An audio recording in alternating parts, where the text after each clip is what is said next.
Welcome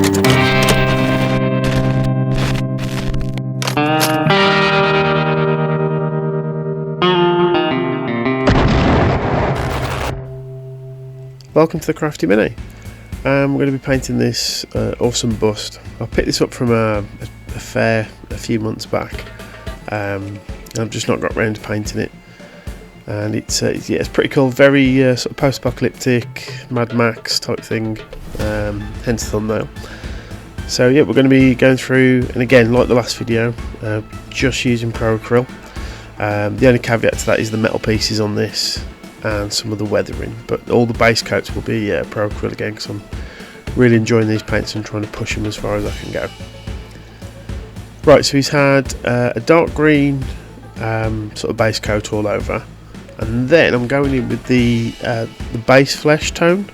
I think it's called Tan Flesh by Pro Acryl, and I'm watering it down because I want it to be going on really patchy. So you get that sort of translucency effect that you get on real skin. There's like multiple layers to it.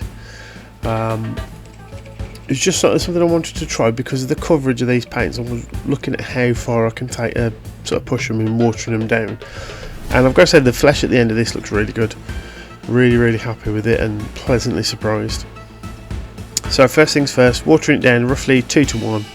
And I'm just going over all of the flesh areas, just leaving the very deep recesses that green so you get a nice shadow gradient, and then we'll take it from there.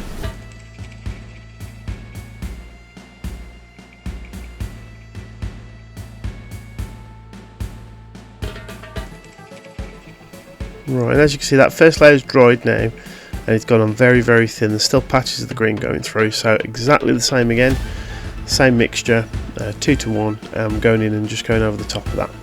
And the idea is just to build up these layers. I'm not putting this on as smooth now, I'm scratching it on, missing little bits, because I want some of that translucency still to come through and show the bits of the green on the underside of the skin.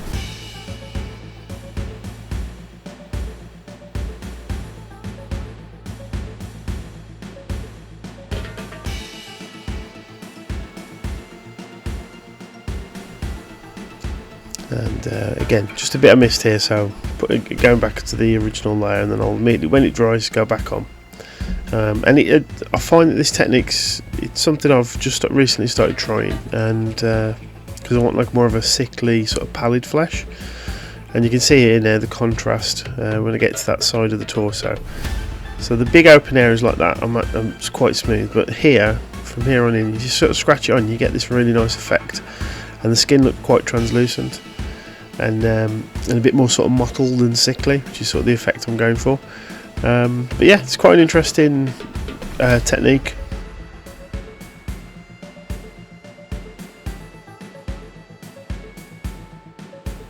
Right, so the next part of the process is, now that we've got that sort of scratchy layer, 2 layers on, and you can see there, even now, there's still bits of the green showing through, especially on the rib cage there. Now I'm going to go in with Resin Flesh Shade by Citadel, and I've watered that down 2 to 1, and this is getting a very thin glaze all over, and it just adds a little bit of warmth to the skin, and in areas like the folds on the arm there, it settles in the recesses and just gives a bit more shadow. And then once this is dry, we'll go back in and add another layer of the flesh.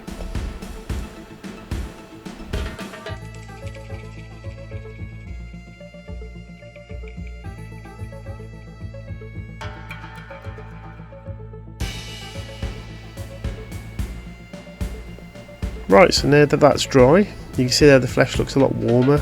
It's got more of a sort of traditional pinky tone to it, but it's a little bit too dark in some areas. So now I'm going to go in again with the flesh, same again, 2 to 1, watered down, and I'm just touching the very edges of areas to give any extra highlights. If there's with this one, it's a bit of a simple sort of technique, so if my brush can't reach it without contorting the miniature too much, I don't bother painting it. So sort of under his arm there where I'm painting, the ribs, I won't really touch those, and I'm just hitting the main areas of the miniature that you can see. And it's just a case now of anywhere where the light had hit at its highest, go in and just add a little bit more, just dabbing it on, scratching it, not being too neat with it, and it's just going to add more effects and more layers, and just giving the skin that bit of texture that it needs.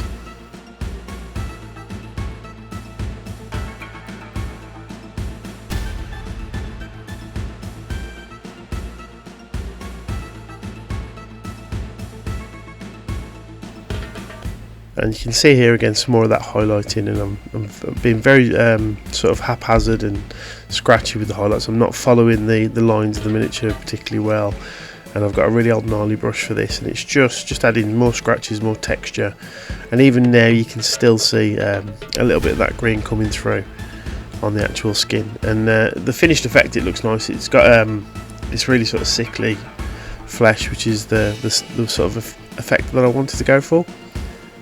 You can see that I'm not being neat at all. It looks like it's going on quite thick and quite bright, but that dries down very, very dull, and just chucking it on, no sort of rhyme or reason.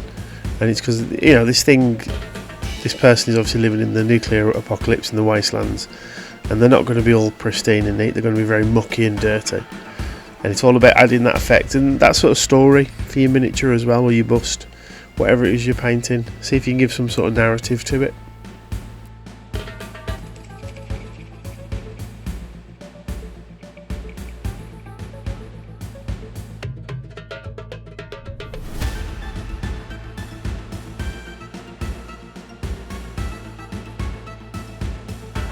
Right, so the last part of the skin now, so I've added a bit of ivory to the mix just to brighten it up a little bit, so it's pretty much a 1-to-1, but then I've still gone in and watered it down, so 2 parts water to 1 part of the new paint mix, and this is now for the very, very highest points of the skin. And again, scratching it on, dabbing it, you know, being haphazard. I've got, as I say, this brush is pretty much split, so as you're sort of moving the paint around, it starts to scratch on and things. And I'm only hitting the highest areas and the very, very smallest details, and it's just to give that skin a bit more of a gradient and make it pop a little bit more.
Right, with the skin being the main part of this miniature, the bit that I'm trying to show off more. So now with all the other little details, it's a case of, if you're doing something similar to this, pick a bunch of colours that are a bit post-apocalyptic, because we're going to wash this down and dull it down more, and then just start adding bits of colours. So we've got a nice camo green for some of the belts, the sort of the weird hood type mask thing he's got under his metal, the metal sort of face mask. This is where I do use another type of paint, so Vallejo gunmetal, just because I don't have the Pro Acryl metallics yet. And then I go and add bits of grey, bits of brown, anything just to muck it up and have a nice contrast with a bunch of different colours. And then once all that's done, we'll go through and we'll start weathering everything down.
And then in some areas where it's dried, I've gone back in with a bit more neater of the Seraphim sepia just to darken it up a bit more.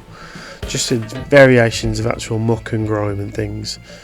Not being too neat with this because it's, you know, it's supposed to look mucky and rugged, and he's been living in the wasteland and surviving and stuff. So just chucking it on.